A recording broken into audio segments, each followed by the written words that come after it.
Kuinka voi vihaseks ummetus saada? Itku kurkussa ku kummitus naamalla. Jos mä vielä vauheessa kehtaan valvoo, tipun yhtäkkiä ku Teslan arvoo. Jengi ei vaan nyt taju sitä vielä. Ai sä et ole mukana, no sit sä oot tiellä. Iso on pilleri, pakko on niellä. Sittenkö kerätään sakkoja tiellä? Vittu mä mistään jatkosta tiedä. Hey everyone, Shoe Nice again.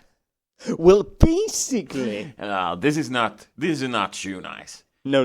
It's us. This is the Voice Pollution podcast. Welcome everybody. Welcome. My name is Sick Boy O'Banion. And I'm Dono Paz. So, what are we talking about today? We have two topics as usual. So, what are those? Are we going to spoil the second one also? Not yet. Not yet, maybe, yeah. Okay. So, the first topic of discussion is which one should we do first? I think we're going to do with the record,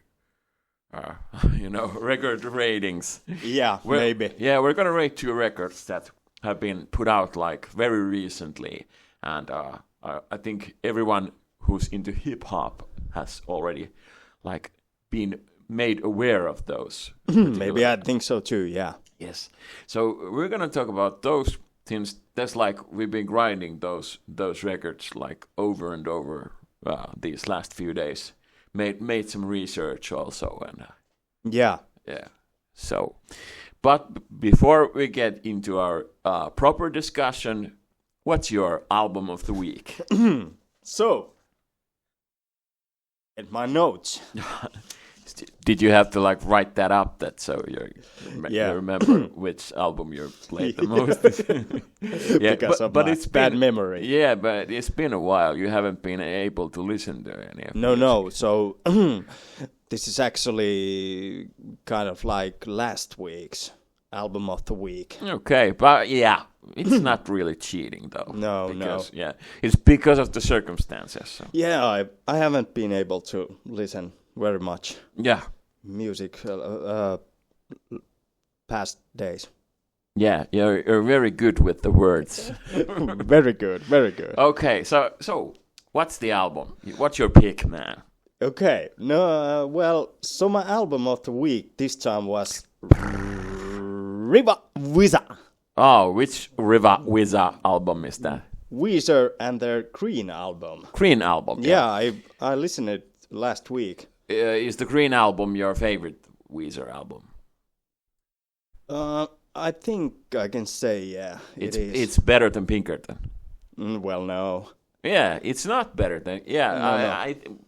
But it's also... I think some fans really hate the whole record, and they hated it when it came out because they thought it's too simple. And Riva Wiza's guitar solos. Every song is just like the main melody, the melody of the song, and it's played like as a guitar solo. So I think they were kind of like pissed off about it. Well, maybe, yeah.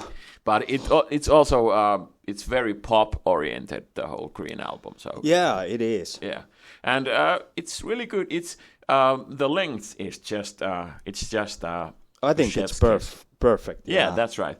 And it starts fine with Don't Let Go and Photograph, Yeah, if you Photograph. Want it, you can have it, but you gotta learn to reach out there and grab it. Yeah, and Knockdown Drag Out is excellent too. Yeah, and Crab. Yeah, Crab too. And even Glorious Day is good. Yeah, it is. And I also like Oh Girlfriend song. Yeah. They're love songs, most of them. But yeah. But then there's also Hashpipe. When Hashpipe came out, we were all like very, very hyped up about it. Yeah.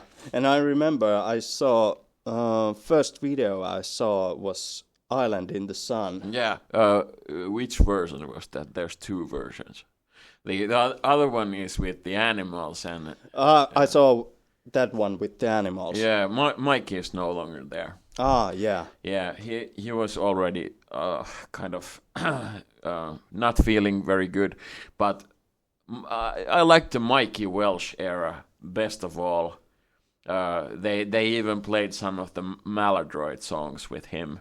Yeah. and they sound perfect. And the Hultsfred gig is awesome, as is also I don't remember where the other one was played, but and the Green album was the only record that he played on, but then there was also like B-sides and demos and live stuff. So usually when I listen to Weezer, it's the Mikey era. Okay, yeah. And Mikey Welsh, rest in peace. He was he seemed like a really funny and smart and even kind-hearted person too. Yeah, well, to me, here's a band that I listen now and then, and every time they sound so good. Yeah, even the Matt Sharp stuff. Yeah. Before I think Matt Sharp comes off as a kind of a douchebag. Well, I think so too. Yeah. Yeah, but he was a great showman. He had a great stage presence with he played, bass by himself and sang some like stupid lyrics. But he also had like this energy with him.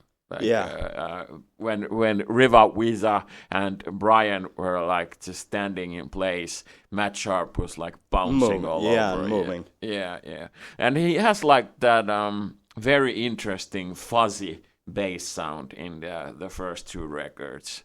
Yeah. And that's why I also love the Blue album and Pinkerton. They were back then they were really hungry for they loved I'm not saying they're like whack now, but I haven't heard their 4 EPs about the seasons at all. Okay. And the last album I heard, I think, was Van Weezer or Okay Human. They're fine, but they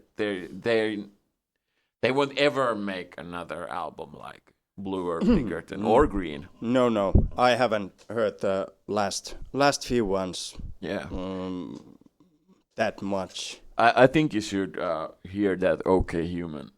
Okay, I think you would like it. Yeah. Okay. But enough about Weezer. What's my album of the week?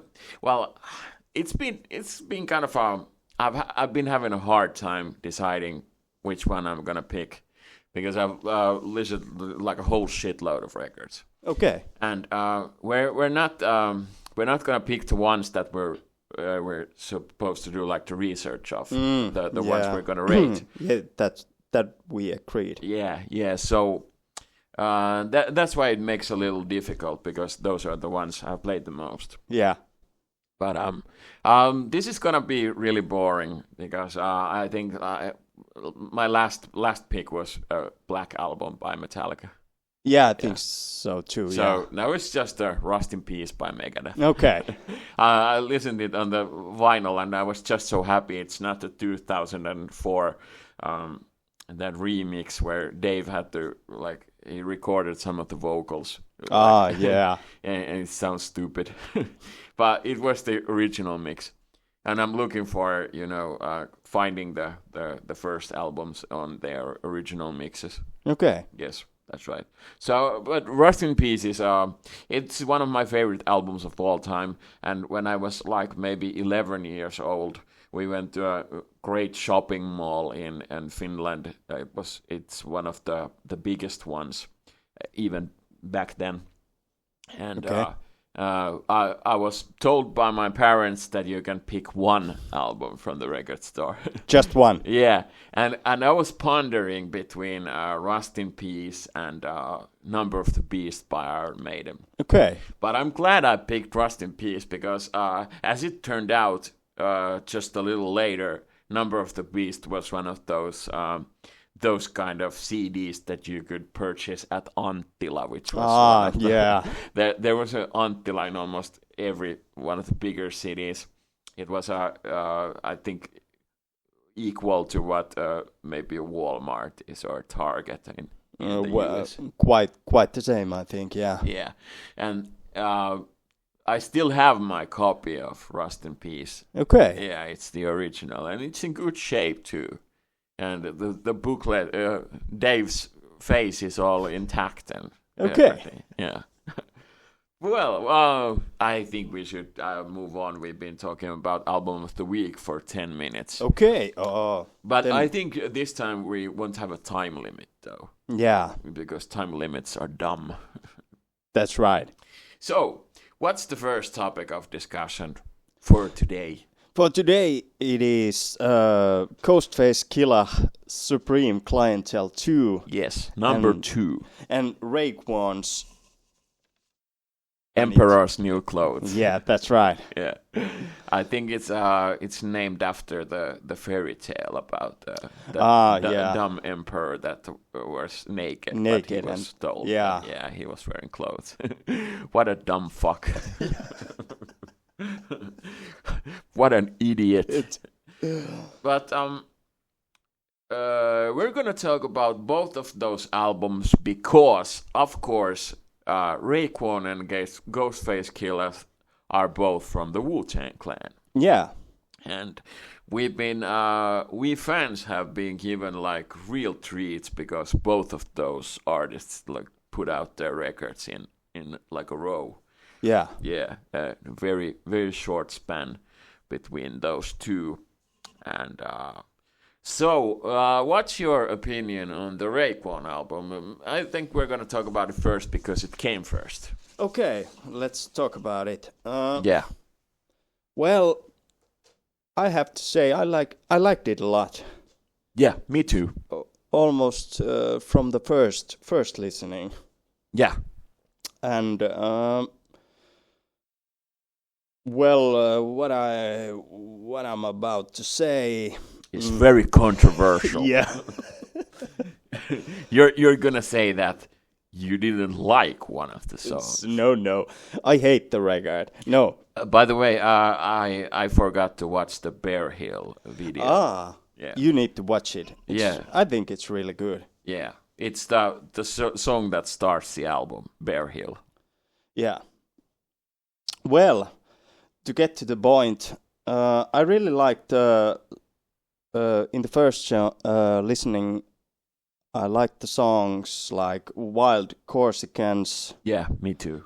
600 School, the Omerta with Nash, Yeah, the Omerta, that's great. and also Open Doors. Yeah, that's right. I noticed that you didn't pick One Life because I have beef with that song. Okay. By the way, have you seen my phone anywhere? Yes, I have. I have my notes on my phone, so I should check them out. Yeah. Here it is. Carry on. Well, yeah. Those were the songs that made really impressed me at the first listening. Yeah. And today, when I came back from my hometown, Yeah. Which is a real shithole, Yeah. as I'm aware. and back to the when I was coming back and sitting in the bus, I listening this record again, Yeah. and I still like these songs. And I have to say I like almost all of the songs. But it does get better the more you listen to it. Yeah, that's right. Yeah. Even though you can like ignore the skits or you can like skip them because yeah. but that's the same problem, if you can call it a problem, the same with previous Raekwon albums too. Some of the skits are too long and kind of pointless too. Yeah, but nowadays I don't hate skits so much that I used to. Yeah, you had zero tolerance for skits. Yeah, nowadays I can cope with them. Yeah, it's they're just part of the Yeah, I understand it now, but yeah. I think the Bear Hill song is it's a great opener for the album. It gives a really good impression, and there's the song. I'm not sure how to pronounce this. Pomegranate. Yeah. Pomegranate, and it has an Inspector Deck appearance, feature verse, and I'm always delighted to hear Deck like appear on a guest appearance, whether it be a Wu Tang album or any other kind. And I do like his Czarface albums too, and his other solo stuff. But I think his feature verse was my favorite of all the feats. Okay. Yeah, that's just me, but I prefer Deck. Well, I prefer Ghostface. yeah. Well, obviously, yeah. But I think he comes with the territory. You know, I always like Ray and Ghost. They're like ever since I've heard Cuban Linx, the first one. I just think, and Ironman too, because they even appear on the cover, both of them. Yeah. And it's just obvious to me that he comes with Ray, even though I think there's been like they both put out albums where the other one doesn't appear, and it sounds really strange because they're absent from that. Of the other features, I gotta talk about this dude Conway the Machine. Because he's on both of those. That's right, by the way, yeah. And I haven't heard of him, like, at least I don't think I haven't heard of him, like, before. And he's been, like, active since 2012. Okay. But he's kind of flown under my radar, at least. Yeah, he's not familiar to me also. Yeah, and when you appear on a Wu Tang record, it's I think the pressures are enormous. I think that too. Yeah. Yeah, and so I put it here in Finnish, so I'm not sure how to like translate this, but he takes his place, and I really like how he has his style is very. It's instantly like memorable when you hear his voice. Yeah. And his bars are good too. Okay, yeah. And I also put in my notes that of course Mac and Lobster is the last song. Yeah, the great closing song, and Ghostface on that song shines. But I would have even been more satisfied if he appeared like on like every other song or something, just like he did on the Cuban Linx. But you can't have everything. So at this record he appears in 3 songs, if I count it right. And it's a short record, so 3 songs is very good. Yeah, I should be like happy with that, but I'm always yearning for more. Of course. Yeah. So what else? Well, I've written here that I can say that you don't get bored listening this record. No way. Your thoughts aren't flying around in elsewhere. Exactly, and when you listen to Raekwon in anywhere, you're always gotta like focus on what he says, because his rhymes they're very complex, and especially for us non-native English speakers. Yeah, that's right. Yeah, sometimes I admit I think I speak decent English, and I read and write it just fine too. But sometimes when I listen to Raekwon and even Ghostface, they some of their bars just fly over me, because they use a lot of slang and slang and terms that are not so familiar to me. Yeah, I think well, for me that's the how can I say problem to me also, but. Oh, okay. For me, it's kind of the reason why I praise them so high, because. I didn't mean that in negative way. Yeah, I know, but I just had to say, because that's one of the reasons that both of these guys are like in my at least my top 20 rappers of all time list, and maybe even top 10. As a matter of fact, they are both there. Okay, on top 10. So I just I just admire the way that these guys write their rhymes, and it's amazing to hear. And I usually like scroll Genius, you know, the website where you can analyze rap lyrics and other lyrics too. I scroll the page and like whenever there's some part that I don't understand, then I just check out what that means. Well, yeah, it helps a lot. Yeah, it helps. Yeah. For me, the album. This is not like a proper review. We're just gonna talk about it. Yeah, and it's change opinions. But I think the Omerta is the best song on the album. Okay. And Nas is well, he's Nas. Of course, he's the GOAT. And the beat's really good. I think it might be a Public Enemy sample, maybe. I'm not entirely sure, but I'm not either sure. Yeah, but it sounds really like it's from their first album or something. Yeah, it's a melodic beat, and it fits good with both Nas and Raekwon's flows. Yeah. And those are I have a lot of pluses here. I have like a plus and the pros and cons list here. Okay. But I also added here that there's a Jadakiss sample on Wild Corsicans. Okay. I'm not sure if it's Jadakiss, but it sounds like him. It sounds like he's saying young, gifted, and black.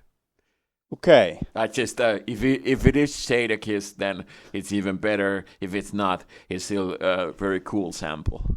Yeah, that's right. Yeah, but then there's the song "One Life," as I mentioned earlier. Yeah, it's I kind of have a problem with that song. It's not for me. Okay, well. Well, I think I can admit to that too. Yeah, I knew that. Yeah. But then there's the song "Get Out of Here," where there's also like a lady singer, like a woman singer, singing the hook, where you kind of like can get that to work better. It's not like it's not dominating the whole track as it does on One Life. One Life, yeah. And it gets like repetitive really fast. Okay, yeah. Song. But with the Get Out of Here, I'm not sure if it's a sample or just newly recorded vocals, but it's For me, it's the better track of those two. I found some similarities between those two, so I thought I should compare. Yeah, I have to say also that maybe the One Life is one little minus. Yeah, like a misstep. Yeah, on the record. So yeah, but it's just one song, and I know like people are gonna go crazy over that track too, so it's not a problem. It's just for us personally. Yeah, that's right. Yeah, but I think Mac and Lobster is the song that's gonna hit the sweet spot to every like Wu Tang fan. Yeah. And it's always nice to hear Method Man like doing a feature, or you can listen to his solo stuff too. It's great too, and the stuff he did with Redman. But he's very strong with the features, and but I was kind of hoping to hear like maybe Redman or Styles P. Ah, yeah. It's just me, but I love those dudes, so I would love to hear that stuff. Maybe next record. But yeah, my last comment is also the same that you said, that it gets good with like replays. Yeah. Yeah. You can listen to it like 3 times in a row and not get bored. Almost like last few days. I've before I went back to my hometown. Yeah. I listened it in one day twice. Yeah. And I have to say both of those times it sounded really good. Yeah, and I think the crucial part is that it's his bars are just so difficult sometimes to get on the first listen, so it kind of forces you to play it again. And that's awesome. But that was my pros, and the cons are the ones that we already mentioned, like the skits and and some of the features were like not very memorable, but that's kind of the problem with the Ghostface record too. Yeah, and I saw some criticism also about that Raekwon always has the same topics of discussion, and he always raps about the same things. Well, I think he already had like the mafia storytelling. It's just his shtick, you know.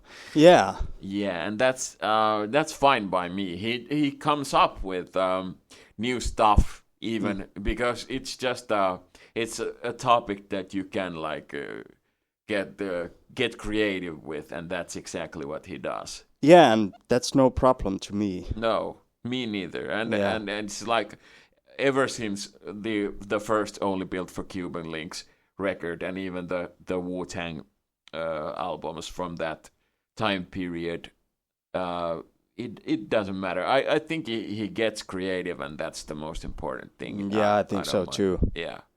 That's all I have for the record Emperor's New Clothes. Well, yeah, I have to say, for me too, I said what I said. No, I said what I said, yeah, that's right. And we're gonna move on to Supreme Clientele Part 2. Yeah. And here I got my wish, because Redman starts the record with the intro. Yeah, that's right, by the way. I was hoping for a verse, but it's fine. Yeah, the intro too. But he's a great spokesperson for he like goes on how much he respects and admires Ghostface Killah, and it sets the record for already a great mood. Yeah. The fact that RZA's not on the record, I think it's been some people are salty about that. Okay. And I kind of get where they're coming from, because RZA appears many times on the original Supreme Clientele, on beats and a few guest verses. But I didn't really notice that he was gone, because he's been gone for like a while. Yeah, okay. Well, me neither. Yeah. And I think the argument is more valid with Ironman, because that was completely produced by RZA. Ah, yeah. But the first Supreme Clientele is not. I'm not sure how many beats did he produce, but not the entirety of the record. Yeah. So, yeah. And that's kind of my point, that this is the sequel to the Supreme Clientele, but I'm not sure if RZA has anything to do with that. Me neither. And I also got my wish with Styles P feat. Okay, from here. Yeah, that he. I'm not. What's the song that he appears? I can't remember, but it's a great song. Me neither, but I can. I remember that he is there. Yeah. What's your opinion on the whole shebang? Well, I have to say that I've also listened to this Clientele Part 2 now 3 times. 3 times. Okay. 3 times. And 3 times. And they're both great records. Yeah. But I'm starting to warm more to the Raekwon's record. You're leaning towards Raekwon. Towards, okay. Yeah. Why is that? I can't really say what's the good real reason. Yeah. Well, if that's how you say it. Yeah, Well, there's something in Raekwon's record that really gets me more. Could it be something to do with the fact that I think partly the Ghostface record sounds more like a mixtape than a real. Well, real, but it's not exactly. It's not coherent like the Raekwon record is. No, it's like it's all over the place. Yeah. But the songs are good, in my opinion. And, me too. Yeah. Yeah, the beats are good, the bars are good, and the features are good. There's nothing wrong with it, but it's just it came with like enormous hype and enormous pressure with the fact that it was named like that. Yeah. I think that was kind of the problem and the reason that some of the people didn't like the record as much. Okay. But I was just happy to hear new Ghostface and new Raekwon, so I'm not complaining. But it's just sometimes it does kind of feel like the track listing is there's no like straight line. It's just like twisted kind of. Yeah, I noticed that too. Yeah, and that's why it's the replay value of the album is not so. It's not as good as the Raekwon's. Yeah. But there was also have been. Some people have complained about the artwork, the Looney Tunes. Yeah. But I actually like that because even though if it's made with AI, I'm not sure if it is, but I think Ghostface Killah is a fan of cartoons. He watches a lot of cartoons. So it kind of makes sense to me that it has a Looney Tunes cover. Well, I liked it. I liked it too. Yeah, it's funny. And, yeah. The original didn't have lots to do with cartoons, but I don't think it's kind of relevant. No, maybe. Me neither. Yeah. And his previous album was called Set the Tone. Yeah. And I have the vinyl version of it, and the first record is pretty good. It has a really strong Nas feature. Yeah. But then there's the second record, which was clearly like meant to please the listeners that like the more poppy songs, Okay, yeah. And that's not a problem on this Supreme Clientele album at all. It sounds like hip hop all the way from start to finish, and that's like that's one of its stronger suites to me. And the features are all like. It sounds like rap as it should. Yeah. Which was I don't think I've ever heard the Set the Tone album more than like 2 or 3 times. Well, I have to say that me neither. Maybe 2 or 3 times, yeah. Yeah. And I think he used some producers for this album that are lesser known. Okay. He's a guy who could get like just about anybody to produce his tracks. Yeah. But it's his choice to pick those producers that I think he wants them to like have more clout. The ones that are lesser known. Yeah, exactly. And I'm not sure if that's the reason or if he's just friends with those people. And the beats are to me they are really good. But I was kind of hoping to hear maybe Madlib or. Okay. Something to that effect. But there's Fourth's Disciple and some of the producers were the ones that he had been using before. Okay, yeah. Yes. And then there's been like a lot of different opinions on the song Rap Kingpin, which was the first choice for the single. And what do you think of that song? The one with the Rakim sample. Well, yeah, it's the one with the music video. Yeah. Yeah. Well, I liked it. Yeah, I like it too. In fact, I fucking love it. The first time I heard that it had a Rakim sample, that was like a blast from the past from, 86. Yeah. something from Paid in Full. It does kind of give like a clear impression of what the rest of the album's about.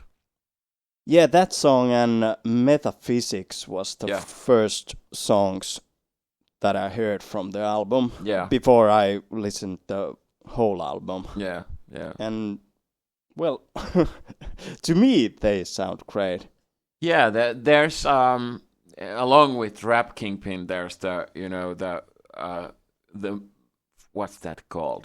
The epic track on the album. The magnum opus. Yeah. The Trial. Fantastic. With Giza and Method Man and as the judge. Method Man was great as the judge. He was, yeah. Yeah, and then Nas comes along on Love Me Anymore.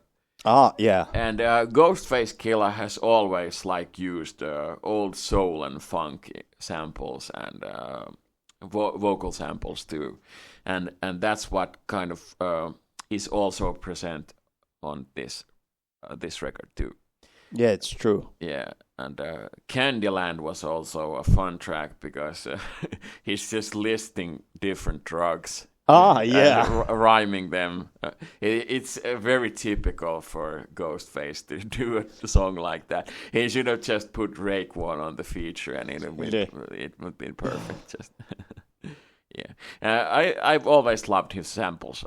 There was the album Pretty Tony that had a lot of old soul, and I think he loves that music and that way just reuses those in a very creative way. It's good music, so yeah, it's great.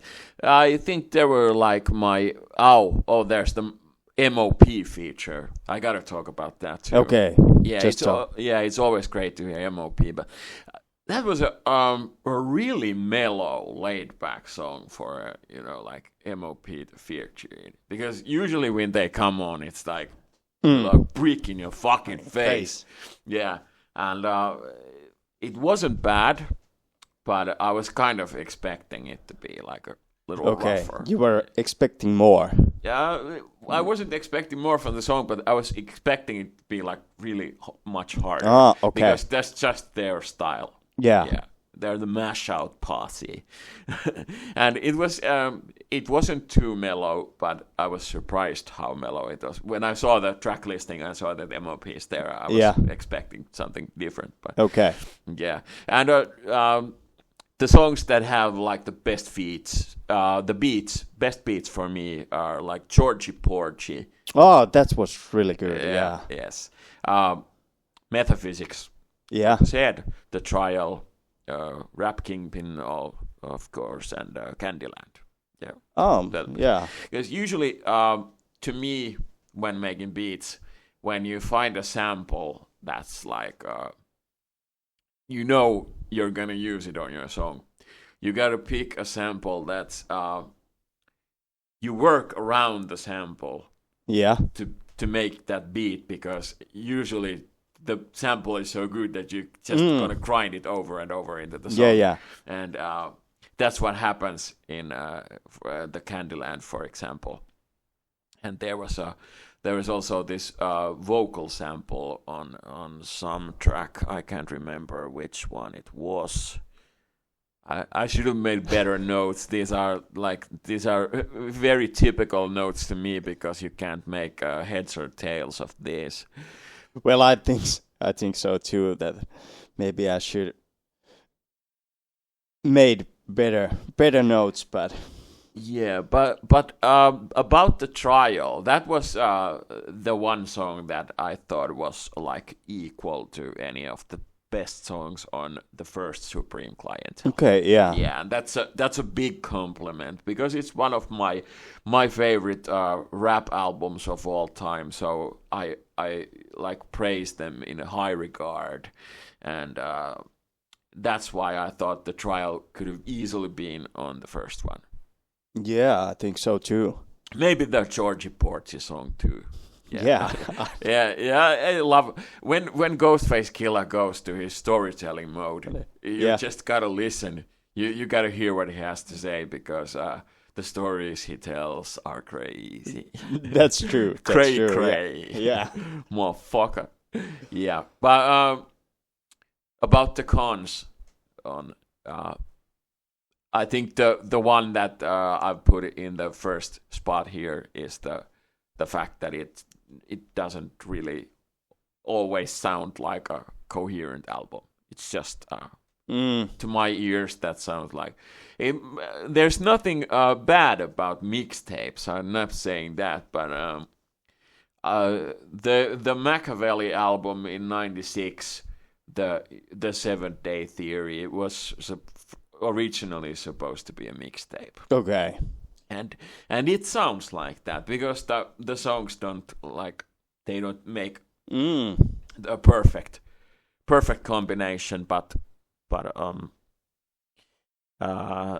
that's how I feel about this record too. I have been listening to it over maybe 15 times or something. Okay. So I do really love the album, but I gotta agree with you on the fact that I think the Raekwon album is just a teeny tiny bit better. Yeah, tiny bit.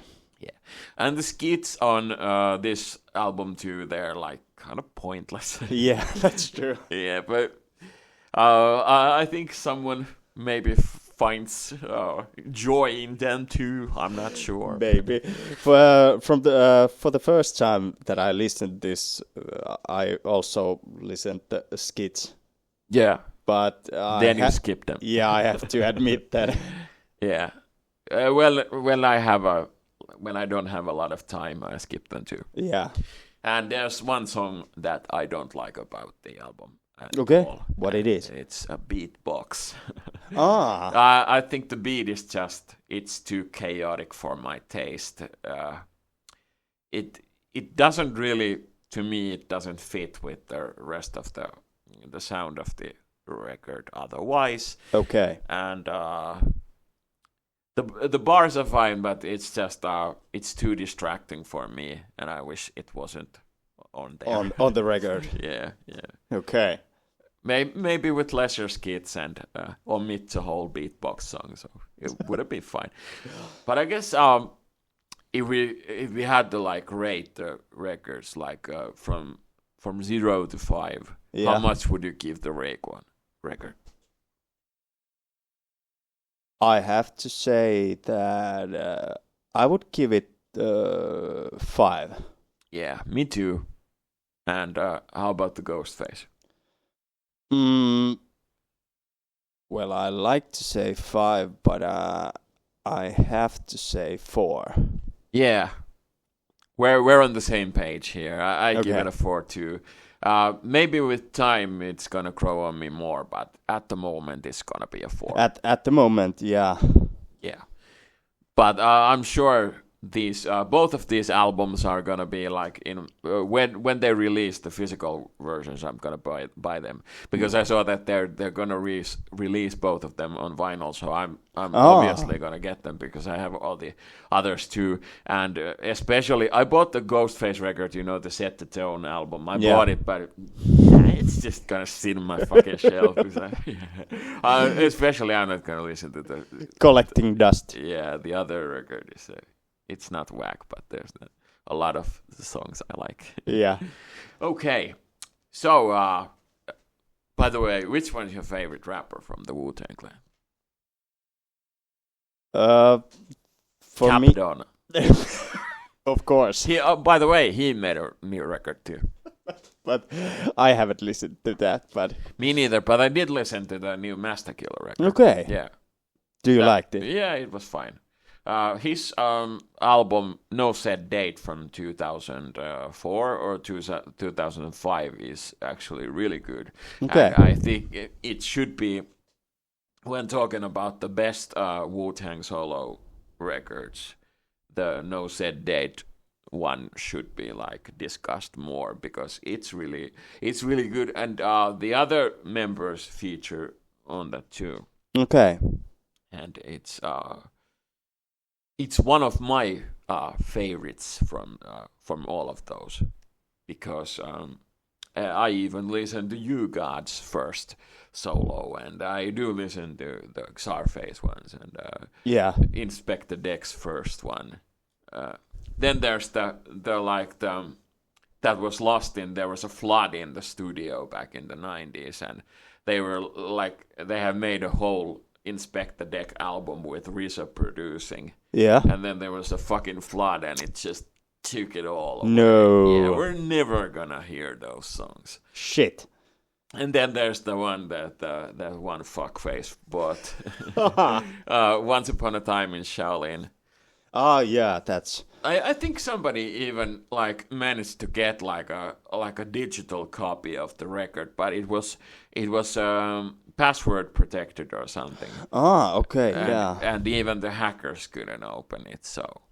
Yeah, I remember that it was the medicine guy who bought it.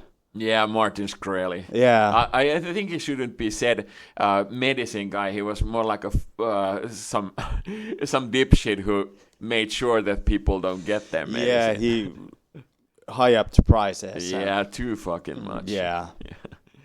Oh, yeah, but your favorite MC from the Wu Tang Clan. Well, I have to say that for me, it is Ghostface Killah. Me too. Ghostface Killah. But I do love all of them. But you can't love everybody equally. So no. Yeah. And if I have to pick one, then it's Ghostface. But yeah. When I was a teenager, I think it was GZA. Okay. Very obviously, or Method Man. But that was in part because I loved the How High movie from 2001. I still love it, by the way. It has it's good movie. It has Redman on it, so how can you not love it? But our second topic today is it's like similar to what we did last time, because we talked about the year 1991. Yes, and you doubled my rhymes there, by the way. Yeah, I noticed. Yeah, so today we're gonna skip a year. Yeah. And we're gonna talk about 1993. That's right. And pretty much the records that came out and what happened in the music industry in 1993. Yeah, and I have to say that I have also listed some movies here. So okay, that should be good. So lead the way. Okay, like in the last time, I picked some records from the artists or bands, how you want to say it, that are like cornerstones or and also familiar to me. Yeah, there were a lot of albums and artists that are familiar to me, but that I don't listen that much. So are the ones that you're gonna mention here, are they like all some multi-platinum records, or did you pick some others too? Well, I have to say that these records that I'm about to say, these are very popular. Yeah. So first one is Radiohead's Pablo Honey. Okay, so first of all, I'm gonna admit here that I think the only Radiohead record that I have ever like listened all the way through is OK Computer. Okay, yeah. So I have actually Pablo Honey in my collection. Oh. But it's just that I was kind of like RJ. I just bought it on a whim, you know. I bought it because I got it cheap. So yeah, it's a good decision. Yeah. Well. Back to the topic, yeah. Well, Pablo Honey, it's got the song that I first got familiar to Radiohead. Which one's that? Well, the song that I think most of people know. Oh, Creep. Creep, yeah. Is that on the Pablo Honey record? Yeah. Okay, I thought it was on the, Oh, it was Paranoid Android that was an okay computer. Yeah.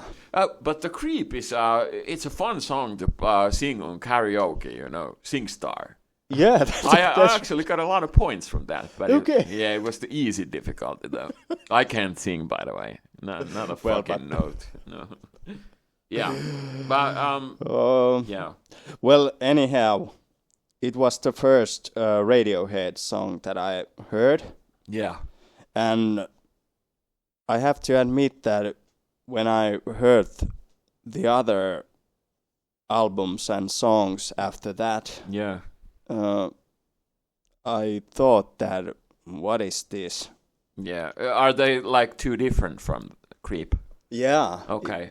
Well, if you compare like Creep and Karma Police. Oh, the Karma Police is on the same album. Yeah, it's on the OK Computer. So is the rest of the stuff like it's more mellow or poppy or Well, Pablo Honey, I think it was like more. Oh, okay. Kind of hard to imagine Radiohead doing that, but whatever you say. Well, yeah, that was one of the artists and records that I noticed. Yeah. And sorry to interrupt, but you were like were you I'm sorry, I can't count. You were 9 years old when this came out. Yeah, that's right. Yeah. I had to think also. Yeah, we're really good at math. We're the mathletes. Yeah. I hope it's something catchy, like the mathletes. Yeah, go on. Yeah. Last time, I have to mention Nirvana. Of course you do. Which one's the record? In Utero. In Utero. Oh, it's the best one, like we spoke last time. Yeah. And it has the most of my favorite songs by the band. Serve the Servants. Of course. Yeah, and Frances Farmer will have her revenge on in Seattle. Yeah. Penny Royalty. Penny Royalty is so good. It's I love it. I love all of them. And of course, Rape Me. And Dumb. And Dumb. Oh, that's too. I even like All Apologies. Well, yeah, I like that too. What's the one song that's not on every edition? It's like a bonus track. Like gallons of rubbing alcohol. Is that one? Yeah. Yeah, it's on that live record. No, I meant it has like when Nevermind had Endless Nameless on one of the editions. This also has gallons of rubbing alcohol flowing through the strip. I think in this record it's I Hate Myself and I Want to Die. No, that was one of the B-sides. That was made for the Beavis and Butthead soundtrack album. Okay. You go on. I'm just gonna check it out. Okay. I'm gonna Google it. Well, yeah, In Utero was the second Nirvana album that I bought after Bleach. Yeah. And what can I say? It's a great record. The album cover is great. Yeah, it's one of the most iconic record covers of all time. Yeah, and I got a lot of Nirvana stuff back in my parents' house, but I think they're better there because there's some newspaper columns and other stuff that I bought. Do you have any of those like yes sir t-shirts from the science fair or something? Yeah. Carnival. Yeah, my mother actually bought one of Nirvana t-shirts. I bet it's really like a real eye orgasm. Back then it looked great. Yeah. But I don't think I have it anymore. You have a really cool Sex Pistols shirt too. With four John Lydon. Four John Lydons on it. Yeah. And one Sid. Or none of the other members. No. That's really good. Are you sure it wasn't a Public Image Limited t-shirt? Well, maybe the singer was right, but the band's name was wrong. Yeah, but about In Utero, I think the album cover is, to me, it's more iconic than Nevermind. I'm not crazy about the Nevermind album cover, but isn't this something like one of Kurt's designs? Yeah, actually is. Yeah, and the same thing goes for Incesticide, which the whole cover is drawn by him, and it has the rubber ducky on the back cover. Yeah, really, really good stuff. He liked a lot humans and how you say it, anatomy. Yeah. So here's the notes for the In Utero album. Original non-US CD pressings of the album include gallons of rubbing alcohol flow through the strip as a hidden track. Okay, yeah. That's what I was talking about before. Yeah, I have to admit that I forgot it. Yeah. I see. Yeah, it's not it's a hidden track, it's a bonus track. It's not going to be on the same level as the others. So what else? Well then I picked two other ones. Blur, Modern Life is Rubbish. Yeah. And I have to say I didn't like Blur for many. It's Blur. Blur. Yeah, for Damon many Albarn's bands. Before Gorillaz. And this was one of the Britpop records, you know. Yeah, it was. The later Blur ones were more experimental, in more like Gorillaz, and this one was pure Britpop. Yeah, it was, and I have to say that for almost 10 to 15 years, it took me to listen and get to know this, because I'm a Oasis man. Yeah, I know you are, but I gotta say that of all the Britpop artists, Blur was always the one that I most resonated with. And I have nothing against Oasis. It's just one of those bands that I probably never gonna get into, because I've tried. I have their records at home. I have definitely maybe, and I have blah blah blah. But I'm always gonna like Blur more. But at least I like Oasis more than I love Pulp or especially Suede, because I don't like Suede at all. Okay, well, I like all of them. So, but that didn't come as a surprise. No. They suck, but go on. Yeah. Yeah, let's move on. Yeah. What you got there, man? And last one I got Aerosmith, Get a Grip. Okay.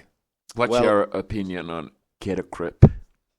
I have to say, when I looked at the track listing, it got a lot of those, how you say, ballads. Yeah. Crazy and crying and amazing and yeah. Well, I have to say I don't like it much. Okay. I like more Permanent Vacation. Yeah, it's a much better album, but I actually like Get a Grip. Okay. Because the records Pump, Permanent Vacation, and Get a Grip, they usually get like put together. Okay. They're not a trilogy, but they're spoken about as one. And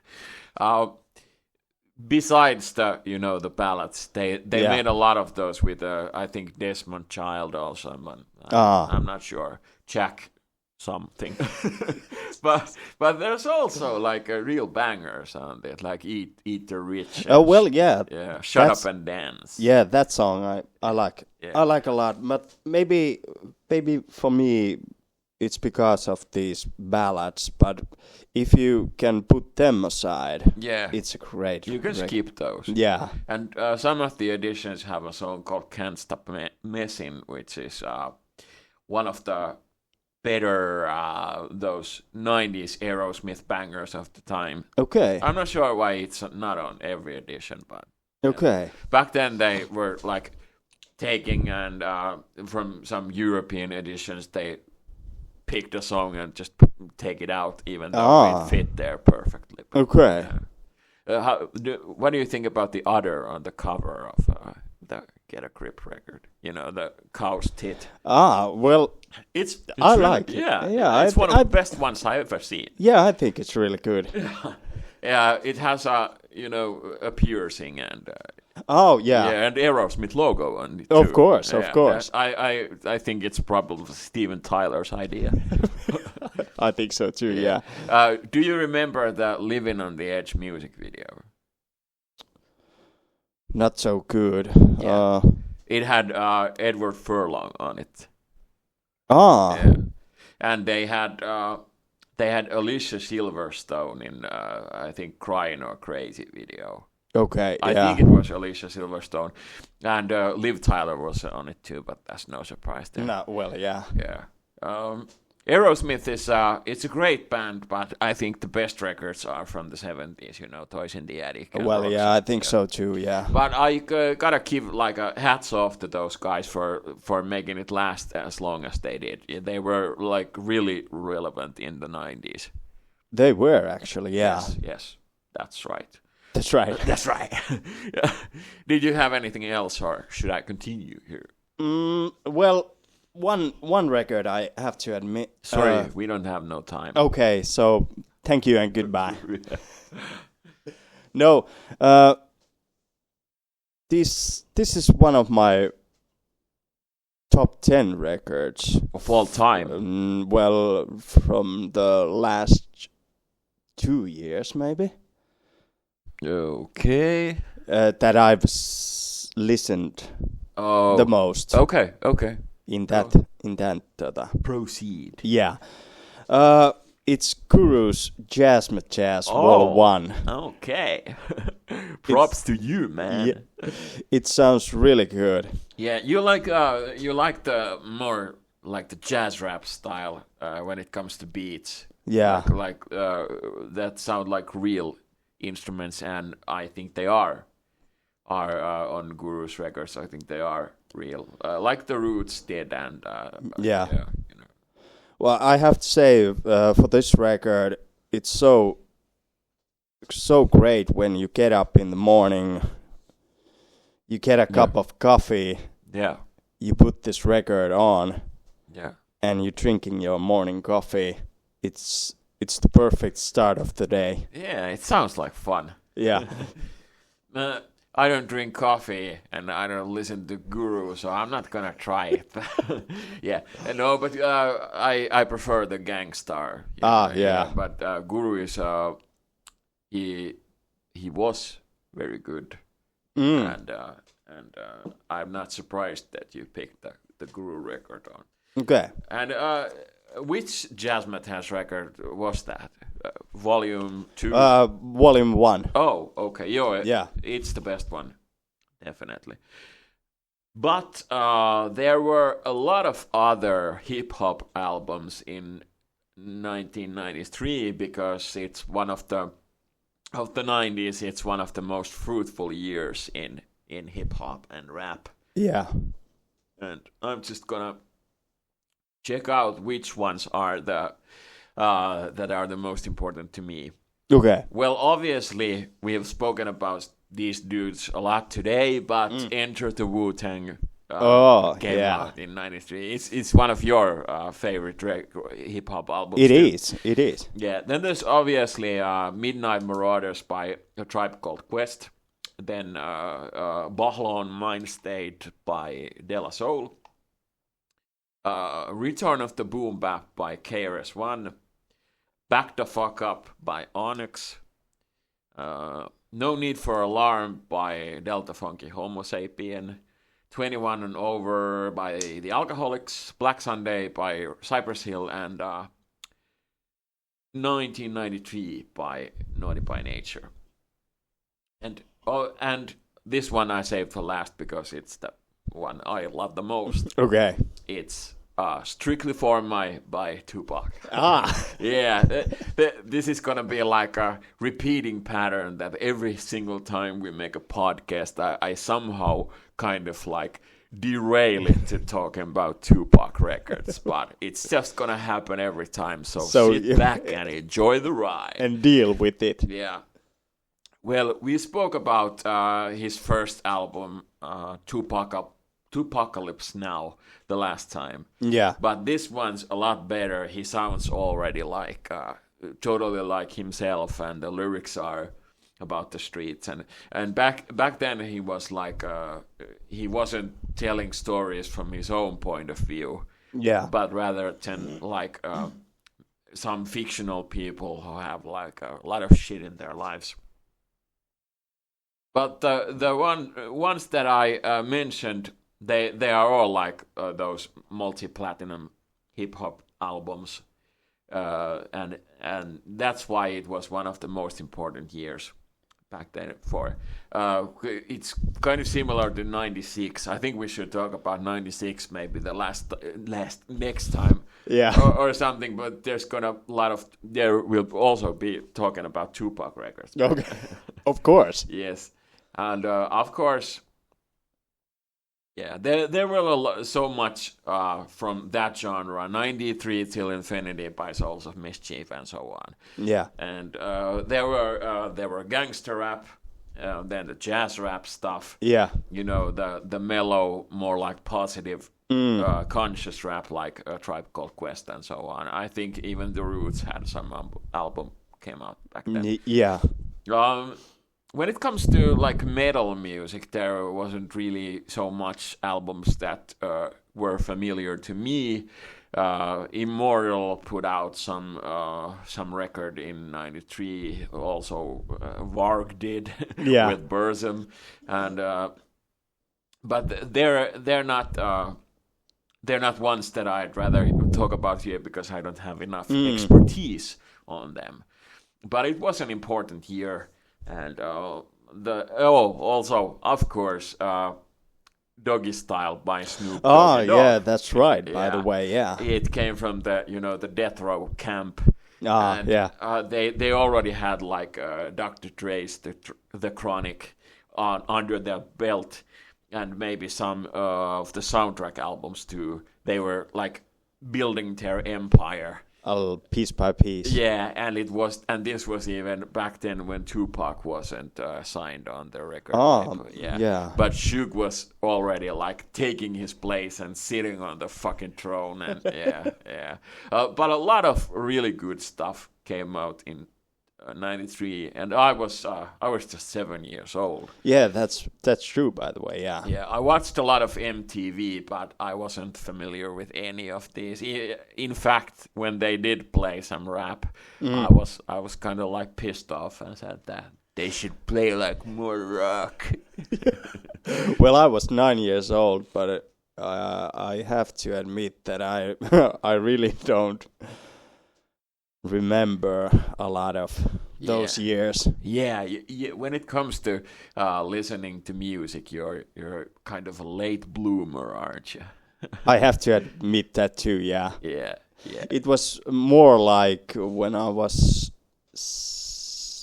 17 or 18 when I started to listen more. Yeah, that was in fact the time that I started going nuts about rap music. Okay. I had already kind of gotten into the world of hip hop somewhat, but back then I was like munching all the fucking rap records that I could find, and back then it wasn't nearly as easy as it is nowadays because there was no Spotify or Apple Music or nothing. No.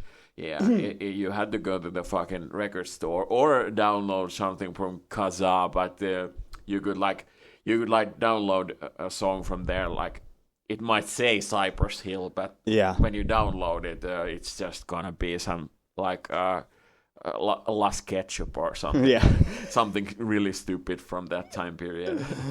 But it wasn't, and it was fun, going to the record store and picking the ones that you could afford. Well, one time after my birthday, I went to the only record store in town that we had, and I think I wasted maybe like €100 or something. Okay, at least you had had a record store. Yeah. We should have been grateful. Yeah. Because you still don't have a record store. No. Yeah, it's you're not ever gonna have a record store. I think so too. Yeah. But it kind of leans into the fact that it would not. It would go broke like in a month, like Helvete. Yeah, Yeah, it would suffer the same fate as Helvete. Well, at least there are nowadays movie theater which is actually showing movies. Yeah, that's really big advancement. It's just that they play it from a VHS tape. Yeah, that's true. Yeah. Anyways, about 93, did anything particular happen in, that year? Anything like dramatic? In music or in like... music. Yeah, in music. Well, I have to say that the only thing that is mentionable is the Euronymous. Yeah, I can't pronounce it. The death of Euronymous. Yeah. Or the murder of Euronymous by the Vargvikernes. Yeah. Count Kreifi Krishnak. Yeah. Nowadays, I think he goes by Louis Cachette or something. Okay. Yeah, I think it's his wife's last name. Yeah, he lives in France. Yeah. But how much did he get for like wasting Euronymous? It's like prison time. I think it was 21 years. Yeah. Did he like have to sit all through that sentence, or did he like get out early? Because I think Faust did. Well, I think Wark had to sit all of the time. I think so too. By the way, was that the Faust murder thing? Was that also in '93? Shit. I think I should check it out. Well, maybe yeah. Yeah, we're not gonna give you false information. No. But were you supposed to like talk about some movies from '93? Well, I can mention a couple of movies. Oh, please do. From the year. So first of all, Jurassic Park. Oh, the first Jurassic Park. Of course. Yeah, with the water glass and. Yeah. Okay. It was one of my favorite childhood movies. It's really scary too. No, of course it was. Yeah. We watched it with Kill City a lot. Yeah, his friend is called Kill City. Imagine that. What a fucking stupid name. Shout out to Kill City. Yeah, shout out, even though I don't know the guy. But I don't think he's gonna listen this, but you should force him to. Yeah. What else? Well, Groundhog Day. Oh, Bill Murray. Yeah, and I have to say sometimes I can really relate to that. Yeah, Bill ghost busting ass Murray. Murray, yeah.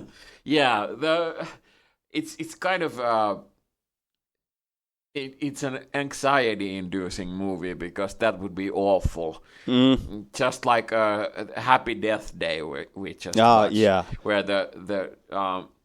where that girl has to live the day like over and over again, and it's the day she gets killed. Yeah, that's true. So Bill Murray had it good. He shouldn't complain. No. But he does break the cycle in the end, doesn't he? Like, he gets to live like another day. Yeah, at the end. But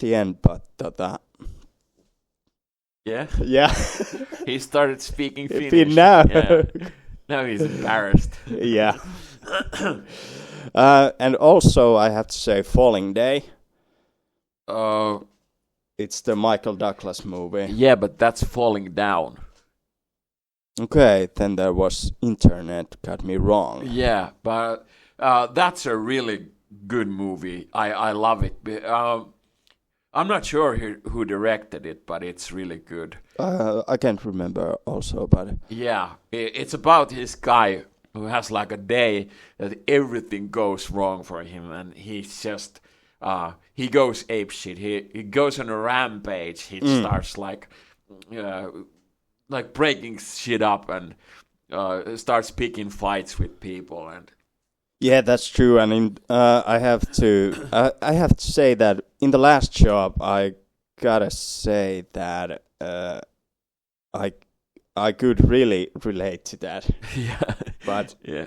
And Frederick Forrest plays that surplus Navy store clerk that is like this vile Nazi dude. yeah, Who starts like going on about his own propaganda to Michael Douglas, and he just looks at him with total disgust. Yeah. And I think he even kills him too. I think so too. It's so much time has passed since I've seen that movie. So yeah. Robert Duvall is also in that. yeah, Yeah, he plays the cop who goes like on pursuit from him. yeah, I love Michael Douglas and I love Frederick Forrest, and it's just really well acted. He already has kind of like he's not right in the head, so it's just. But it's one of those scenarios where like the last drop comes and you just go nuts. yeah. That's true. Yeah, it's great. Well, there were those were the movies that I picked today, but there were other great movies which maybe we are talking some other time better. Shouldn't we like check them out now? Well, you can check. You have your phone. Yeah, I have my phone right here. By the way, the Faust thing was in 1992, and he got his sentence in 1994. Ah, okay, yeah. Let's see, movies that came out in 1993. Because I didn't. It didn't occur to me to check this out. But there should be like a lot of Falling Down was called Rankka Päivä. Yeah, that's true, by the way, yeah. Yeah. Well, Demolition Man is one of those action movies. Arnold Schwarzenegger. Yeah, those brain rot movies. But it's actually really good, and Wesley Snipes does a great role. That's true. Yeah. Simon Says Bleed. Carlito's Way is also Here Comes the Pain. Yeah. I'm not sure if it's that movie. Yeah, it's Here Comes the Pain. Schindler's List. I've got to admit that I've never seen Schindler's List. It just sounds so depressing that I haven't watched it. Well, I have to admit that I've never seen it either. I shouldn't really use that as an excuse that it's too depressing. I'm gonna watch my share of like Irreversible or like fucking Melancholy or some shit like that.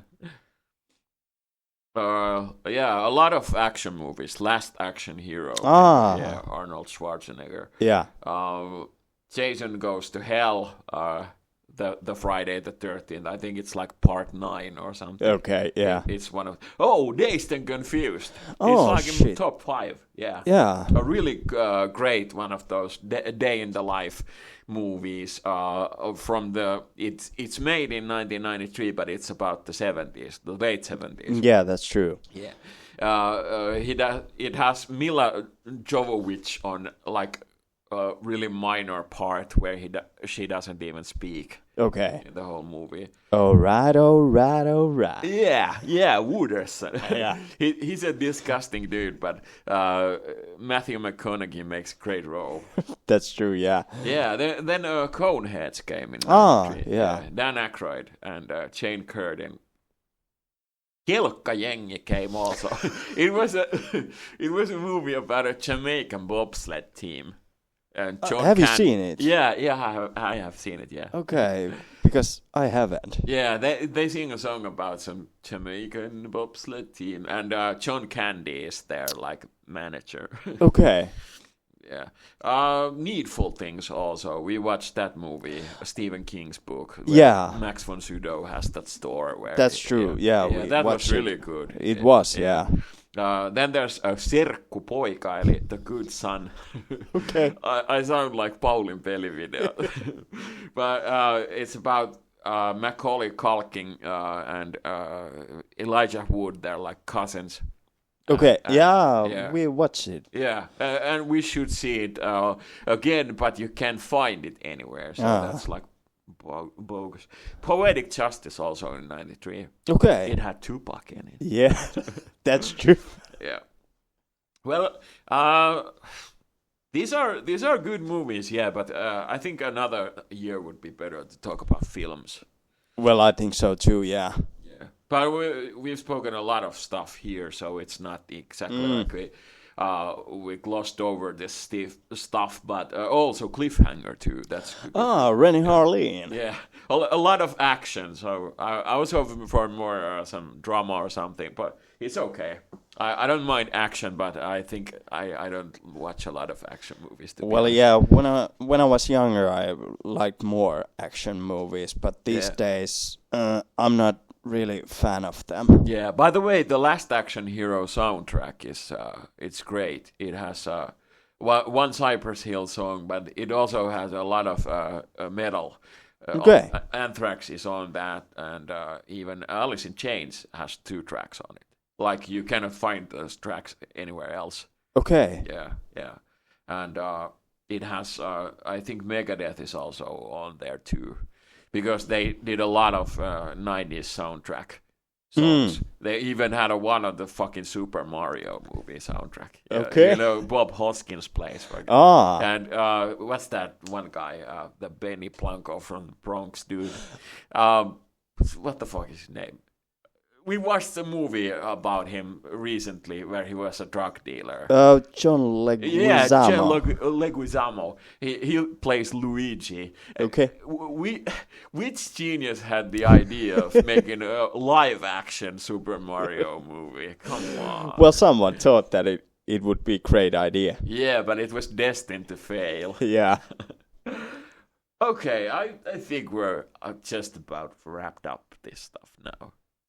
Yeah. Yeah, I think that for now. I hope we didn't sound like too critical of the Ray and Ghost albums, because we really loved them and gave them good ratings, but I think we had some some minor problems with those, but maybe but there's so very little, which kind of like proves my point that I played them so much in the last few days. Yeah, that's true. Yes.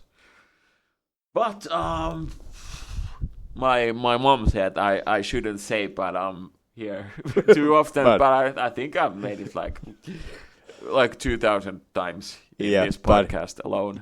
Yeah, but it's yeah. I sound like Robin Scherbatsky.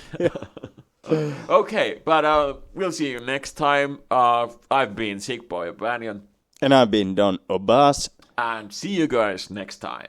Bye bye. Bye bye.